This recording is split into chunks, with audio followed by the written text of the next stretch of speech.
Iya, selamat siang. datang. Iya, Ibu. Halo. Boleh silakan duduk. Iya. Ini dengan Mbak Deborah, betul? Iya, betul, Ibu. Iya, baik. Jadi dengan Mbak Debo, bagaimana kabarnya hari ini? Saya baik sih. Kayaknya.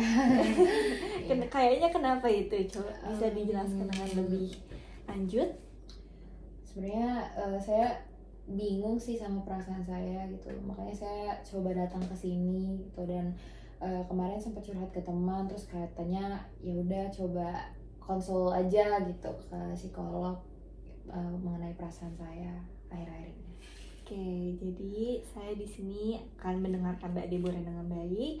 Jadi Mbak Deborah bisa santai saja bercerita, menceritakan keluh kesahnya dengan santai karena saya di sini akan mendengarkan. Jadi bisa diceritakan dengan lebih lanjut nggak nih dengan perasaan Mbak Deborah yang bingung tadi?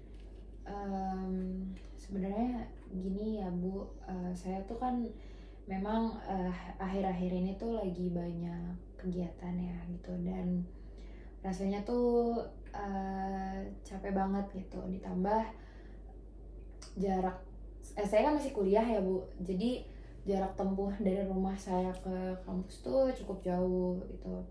Terus saya juga lagi semester akhir, ada ya banyak hal yang saya kerjakan dan Sabtu Minggu saya tuh nggak bisa dipakai kayak weekend orang pada biasanya, orang pada normalnya gitu. Saya ada banyak kegiatan, jadi saya agak capek sih gitu dengan rutinitas saya akhir-akhir ini. Baik, jadi saya bisa memahami nih bahwa perasaan Mbak Deborah ini merasa capek, benar ya? Iya, betul. Capek dengan banyaknya kegiatan, juga istirahatnya kurang karena ternyata di weekend juga ada kegiatan, benar begitu ya? Betul. Oke, kalau bisa dijelaskan lebih lanjut lagi nih, apa aja sih kegiatan yang membuat Mbak Deborah ini bisa merasa sampai capek ini? Kegiatan ya, mungkin satu kuliah sih ya gitu. Ya walaupun udah semester akhir gitu, ya saya mulai berdamai lah gitu dengan perkuliahan saya. Cuman mungkin perjalanannya itu yang agak bikin capek gitu dan saya ngerasa pertemanan saya agak kurang baik juga gitu. Jadi ruang lingkup teman-teman saya di dunia kampus tuh kayak agak sedikit toksik ya. Nah itu sebenarnya agak rancu sih Bu gitu. Saya ngerasa kayak apa saya yang toksik, apa teman-teman saya yang toksik gitu. Ditambah udah banyak tugas gitu kan. Dan skripsi juga ada beberapa revisian yang harus saya lakuin gitu. Saya juga harus bimbingan. Terus juga perjalanan kuliah ke rumah naik kereta, kendaraan umum. Terus juga saya kan aktif ya Bu di gereja gitu. Jadi Sabtu Minggu saya tuh kayak udah saya nggak pernah istirahat aja. Maksudnya saya istirahat setelah pelayanan gitu. Jadi bisa dibilang Senin sampai Minggu saya tuh nggak pernah bangun siang gitu. Kalau bisa dibilang morning person, ya saya cukup morning person gitu. Karena setiap harinya tuh saya nggak pernah bangun lebih dari jam 7 gitu. Dan saya ngerasa capek aja gitu, tidur harus larut malam gitu, paginya harus udah bangun cepet jam 4 jam 5. Terus habis itu saya harus melakukan aktivitas lagi, saya harus ya banyak lah gitu mempersiapkan banyak hal. Mungkin di situ kali ya saya ngerasa capek dan itu tuh ngebuat mood saya agak kurang baik gitu, jadi kayak naik turun seperti itu. Baik, jadi pasti capek banget nih ya jadi Mbak Deborah dengan kesibukan yang dipunya ini dari perkuliahan sampai acara-acara di luar perkuliahan. Bahkan tadi Mbak Deborah menjelaskan bahwa pertemanan itu cukup tidak baik ya. Iya. Boleh dijelaskan lebih lanjut nggak ya tentang teman toksik ini? Ya teman toksik mungkin saya ya kalau dibilang fake ya pasti di dunia ini kayaknya semuanya orang ada fake-nya gitu ya, sepersekian persen gitu walaupun. Nah cuman maksud saya gini loh, kayak ini kan kita sama-sama berjuang gitu di dunia kuliah, tapi kayak ya ada aja gitu masalah-masalah yang kadang tuh menurut saya nggak perlu dibesarin tapi malah mereka besarin, atau bahkan ada hal yang sebenarnya nggak jadi masalah tapi jadi masalah gitu. Padahal maksud saya ya udah kita harusnya saling support aja sebagai seorang teman. Nah mungkin itu juga sih yang bikin jadi kepikiran. Nah Tapi kadang saya ngalihin pikirannya itu dengan ngerjain tugas gitu atau dengan revisian itu.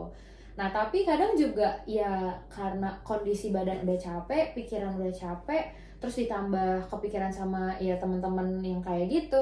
Jadi saya nggak fokus juga ngerjain skripsi saya dan tugas saya gitu. Terus ya ditambah saya kan harus juga nyiapin diri ya untuk pelayanan di gereja, dan itu kan tentu aja saya harus nyiapin diri yang terbaik dengan hati yang terbaik juga supaya ya saya apa ya bilangnya kayak ya saya nggak bawa masalah itulah ke dalam pelayanan saya harus tetap bisa pisahin. Nah kadang itu sih yang rumit gitu karena tanpa disadarin ya ngaruh ke mood saya gitu loh Bu. Baik, balik ke tentang pertemanan tadi ya. Tadi Mbak Deborah tuh sempat meragukan diri sendiri gitu ya. Tadi bilang apa saya yang toksik ya.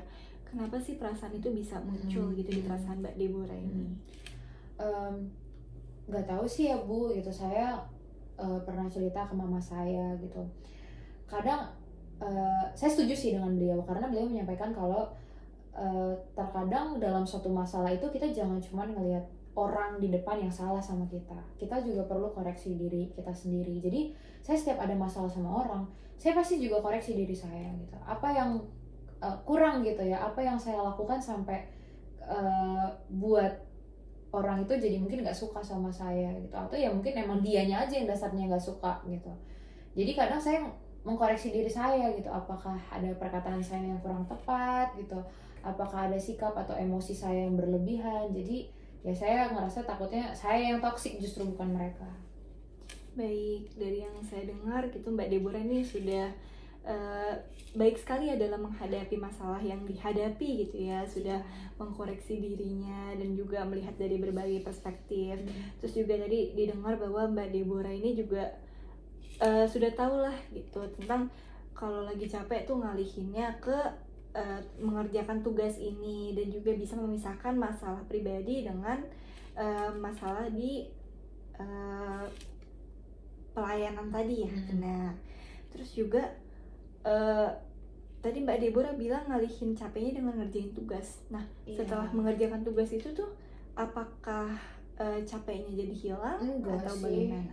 Justru sebenarnya bukan hilang pas lagi ngerjain tugas ya, tapi waktu saya bisa ngerjain tugas saya terus kelar tuh, udah rasanya tuh kayak beban saya tuh lepas gitu. Nah nanti saya ya udah rebahan terus scroll TikTok atau nonton dengerin musik atau main sama teman saya ya kayak gitu-gitu sih. Dan sejujurnya saya tuh sebenarnya bisa atur emosi saya dulu gitu, saya selalu sempetin waktu saya untuk istirahat atau melakukan suatu hal yang menyenangkan. Tapi nggak tahu kenapa akhir-akhir ini kayak kurang bisa ngontrol aja gitu, jadinya kayak turun naik moodnya. Seperti itu ya, jadi moodnya merasa turun naik ya akhir-akhir ini ya. Lalu kira-kira Mbak Deborah ini tahu nggak nih kedepannya harus kayak gimana menghadapi mood Mbak Deborah yang turun naik ini? Sebenarnya kalau dibilang tahu pastinya sih nggak tahu ya saya benar apa enggak, cuman ya pastinya yang saya mau lakuin adalah mungkin saya perlu mengubah pola pikir aja sih gitu. Jangan semua tuh dianggap jadi suatu beban, tapi hadapin aja gitu. Ya memang seperti itu kehidupan gitu, dan kita nggak perlu sampai overthinking atau berlebihan kayak aduh gue bisa nggak ya, aduh ini kenapa ya begini segala macam gitu. Daripada cuman mikirin, mendingan saya lakuin aja gitu dengan hati yang menerima gitu. Terus mungkin saya harus atur jadwal tidur saya gitu, jadwal istirahat saya juga perlu mungkin olahraga gitu kan, katanya olahraga kan salah satu cara untuk stress relief ya. Olahraga, terus lakuin hobi saya gitu, hobi yang banyak melakukan gerak ya gitu, nggak cuma duduk diam di rumah. Mungkin kayak gitu kali ya Bu. Baik, tadi Mbak Deborah sudah menjelaskan bahwa Mbak Deborah sudah tahu nih ya bagaimana cara mengatasi mood swing ini ya, mood yang naik turun. Lalu dari kegiatan-kegiatan yang Mbak Deborah tadi lakukan, apakah hal tersebut juga menghilangkan rasa capek di diri Mbak Deborah? Sepertinya iya. Baik, jadi sepertinya Mbak Deborah sudah tahu nih ya ke depannya harus seperti apa nih ya untuk Iya. mengurangi atau menghilangkan rasa capek dan juga mood yang naik turun ini. Iya, Ibu. Jadi mungkin bisa dilakukan ya untuk beberapa minggu ke depan agar bisa dilihat nih apakah berhasil atau tidak dengan permasalahan Mbak Deborah. Seperti itu. Terima kasih ya Mbak Deborah Iya. sudah bisa menyampaikan kepada saya tentang keluh kesahnya, sudah berani untuk mengeluarkan apa yang dirasakan. Baik, terima kasih Mbak Terima kasih Deborah. banyak, Ibu.